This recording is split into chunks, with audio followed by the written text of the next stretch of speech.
আমি আবার ধরবো, সেই 5টা আঙ্গুলের নাম বলতে হবে। দেখো, এই প্রথম যে আঙ্গুলটা হচ্ছে এটাকে আমরা বৃদ্ধাঙ্গুষ্ঠী বলি।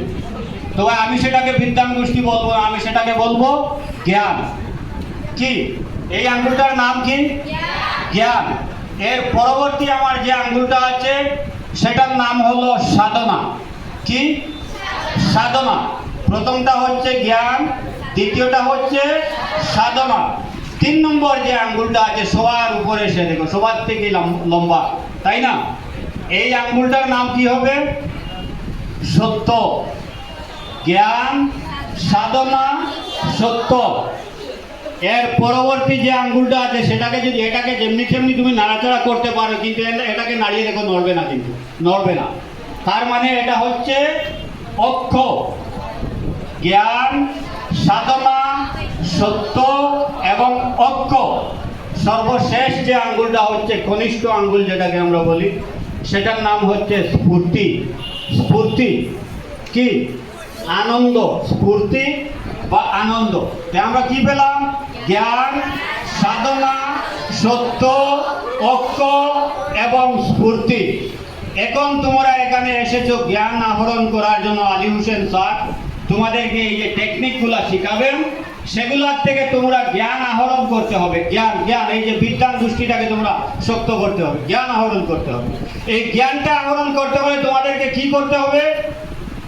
সাধনার আশ্রয় নিতে হবে। এই সাধনা কোন আঙ্গুল? একটু আঙ্গুলটা তুলো তো, কোন আঙ্গুল? এই সাধনার আশ্রয় নিতে হবে। এখানে জ্ঞান আহরণ করতে তোমরা সবাই এসেছো, তোমাদেরকে জ্ঞান আহরণ করতে হলে কি করতে হবে? সাধনা করতে হবে। স্যার যেটা তোমাদেরকে শিখিয়ে দিবেন সেটার প্রতি তোমরা সাধনা করতে হবে। জ্ঞান সাধনা হয়ে গেল, এরপরে যেটা হলো তোমরা সত্যের উপর প্রতিষ্ঠিত হতে হবে। জ্ঞান সাধনা শিখা হয়ে গেল, এরপর তুমি যেটার উপর প্রতিষ্ঠিত হতে হবে সেটার নাম হচ্ছে সত্য। আর এই সত্যটাই হচ্ছে সবার ঊর্ধ্বে। তুমি জ্ঞান শিখলাই, সাধনা করলাই, সাধনার মাধ্যমে জ্ঞান শিখা হলো, জ্ঞান তোমার সেই জ্ঞান যদি সত্যের উপর প্রতিষ্ঠিত না হয় তাহলে সেটা ধূলিসাৎ হয়ে যাবে, তোমার সে জ্ঞান আর জ্ঞান থাকবে না। তো তুমি সত্যের উপর প্রতিষ্ঠিত হতে হবে, এইটা হলো সত্য। এরপরে যেটা আছে সেটা হলো অক্ষ। এই যে তোমরা বিভিন্ন প্রান্ত থেকে, বিভিন্ন মায়ের বিভিন্ন সন্তানেরা এখানে যে একটা প্ল্যাটফর্মে তোমরা উপস্থিত হয়েছ, এই যে উপস্থিতি যেটা, সেটা হলো তোমাদের কি? অক্ষ। এই যে উপস্থিতি যেটা, এটা হচ্ছে তোমাদের অক্ষ। এই জ্ঞান সাধনা সত্যের মাধ্যমে তোমাদেরকে কি করতে হবে? একে অন্যের মধ্যে অক্ষ সৃষ্টি করতে হবে। যদি তোমরা অক্ষ সৃষ্টি করতে না পারো তাহলে তোমার জ্ঞানও বৃথা, সাধনাও বৃথা, তোমার সত্যটাও জলাঞ্জলি তুমি দিবে যদি তোমার অক্ষ না হয়। অর্থাৎ আমরা এই যে জ্ঞান সাধনা যা কিছু করি না কেন, আমাদের সবার মূলে হলো আমরা সমগ্র বিশ্বে ঐক্যের বাতাবরণ সৃষ্টি করব। তাই তো ঐক্য তোমাকে শিখতে হবে। এরপরে যেটা হচ্ছে সেটা হচ্ছে স্ফূর্তি বা আমোদ।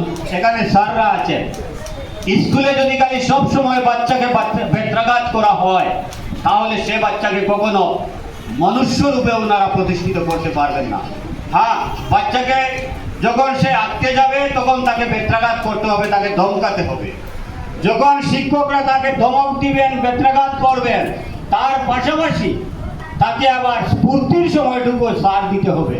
যদি স্যার তোমাদেরকে একটু নিয়ে স্ফূর্তি আমোদ করেন তাহলে সেই শিক্ষাটা তোমাদের মনের মধ্যে বেশি আকৃষ্ট হয়, সেটা সেই তোমাদের মগজ সেটাকে বেশিভাবে ধারণ করে।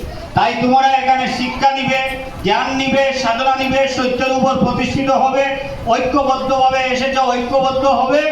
এবং তার মাঝে মাঝে আলী হোসেনকেও আমি বলছি, স্যারদের বাচ্চাদেরকে ট্রেনিং দেওয়ানোর মাঝে মধ্যে একটু তাদের মনের মধ্যে স্ফূর্তি যোগানোর তুমি চেষ্টা করবে। যদি তাদের মনের মধ্যে স্ফূর্তি না থাকে, আনন্দ না থাকে, তাহলে তাদের কোনো শিক্ষা কিন্তু কাজে আসবে না। এটা এখানে স্যারদেরকে মঞ্চে রেখে আমি বলছি, এটা একটা টেকনিক, সেটার উপর দৃষ্টি দিতে হবে।